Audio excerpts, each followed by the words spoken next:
What's up, Cougar fans? Welcome to the first edition of CUC Coaches Weekly Softball. Here with head coach Sarah O'Malley Fisher. Coach, how you doing? Great. Good. Well, let's give the audience an inside scoop of kind of what happens when you end your season at the end of the spring of 2023 and now kind of a full year later. So what takes place in that time? Is it recruiting? Is it off-season workouts? A combination of? And how do you balance all that with your squad? So first of all, you finish the season, it's kind of a done thing. You kind of move on. So they get the summer where we want them to take time for rest. We send stuff out. They get to do the workouts on their own. They're completely on their own. It's just ideas for what they should be working on. And then we kind of adjust, and to rephrase that, recruiting goes on all year long. So it never stops.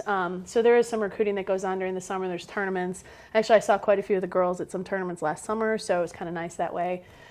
Come back in the fall and we start up, and having those new days in the fall kind of gave us a chance to do some more individual work where we really kind of honed in on some more skills and things like that.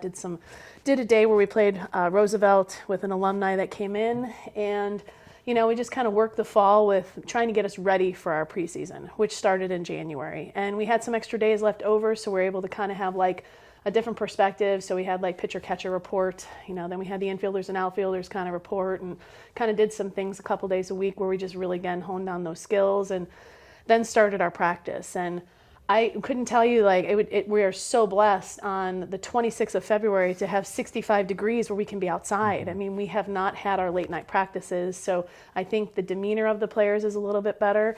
Because those can be a grind. It's a little different when you're, finishing up at midnight and then having to turn around to be a student the next day. So I think it's been a little bit of a blessing. We'll see how that plays out when we get into our March, April, and May. But other than that, it's been a lot of fun. It's a young group. We've got some old kids mixed in with some young kids. And so we're just waiting kind of to see, we're kind of hidden. We don't really know what we are yet, and we're going to figure that out over spring break in Florida.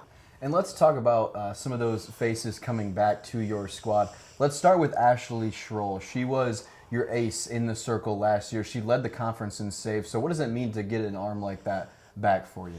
She's matured tremendously. She just has a different outlook. She worked really hard in the off season, still, and just progressing every day. I think the biggest difference for her is that she's learning that she still has more, and that she can figure out how to get there. And when she figures that out for herself, it's going to be it'll be fun to see. There's still a lot ahead of her, so we're expecting great things from her. And then on the offensive side of the ball, in her freshman campaign, Arissa Santos, .433 batting average. That led your team last year, and like I said, just as a freshman. So what are the expectations for her coming back with her bat? I just think trying to improve from last year. People are going to know who she is now, and so they're going to look at what they can get her out on. And I think that's the one thing about her is she's a constant worker, just like Ash. They're both constant workers. They're never going to stop trying to be the best of themselves. And we talk a lot about that. Like we talked over the weekend about the idea of perfection, and perfection is unattainable.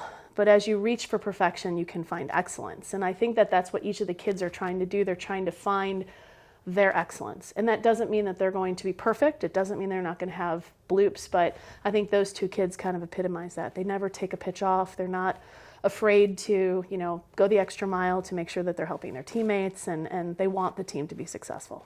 For sure. And your team is going to head down to Florida on Thursday, and you are already ready for that. Is that right? I am, yes. Wanted to make sure I had the sunglasses. We're talking about sunscreen and making sure we protect ourselves, drinking a lot of water. Have the floppy hat on just for that. I'm kind of in the camo, as I said earlier, because people don't know who we are. So trying to make sure that we kind of stay under the radar and do what we're supposed to do. So when you go on a trip like this, how much of the balance is like, all right, we're going to play softball, and we're going to play a lot of games. But then it's also like, okay, we're also going to Florida, and it's spring break. So how do you balance the leisure time versus the work? Does it cross over? So, we make it very clear that we are down there to play, but we have a really big contingency of families that travel with us every year. And I think the really great part about Division III is that the families are a big cohesive part of what we do. It may be that I'm not speaking to the parents all the time, like I don't see them as much, but I want them to know that they can have that time with their kids too. So we have a schedule. It's pretty intense where it's scheduled out with everything, but there's team time, there's family time, there's team and family time. We have a couple of families that are having a team dinner for us that include the families that are there at that time. And so we make that, they're adults, so we try to make them understand that this is why we're here. We do as much as we can to stay focused on the softball aspect, but I also want to make sure that they have time to be with those that are there to support them. Because in the long run, when they come back, some of them may not be able to see them again play live, so we want to make sure they have that time. So it is a balancing act, but I don't know, I think we've done a pretty good job of it. And that spring training is, finding ways to kind of seeing what lineups look like, and probably have 8 games and have 8 different lineups. And so that'll be, a good chance for everybody to have the opportunity to figure out what their role will be. So if you could summarize maybe your expectations for this 2024 team in one sentence or two, what would that be? 1. Yeah. Just 1. Mm-hmm. 1. Okay.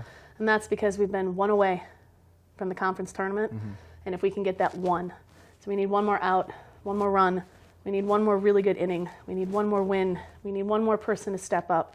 And that 1 person has to be someone different every time. So the season is summed up in 1. There you go. I like it short and sweet, Mm-hmm. but it's got to have it. Mm-hmm.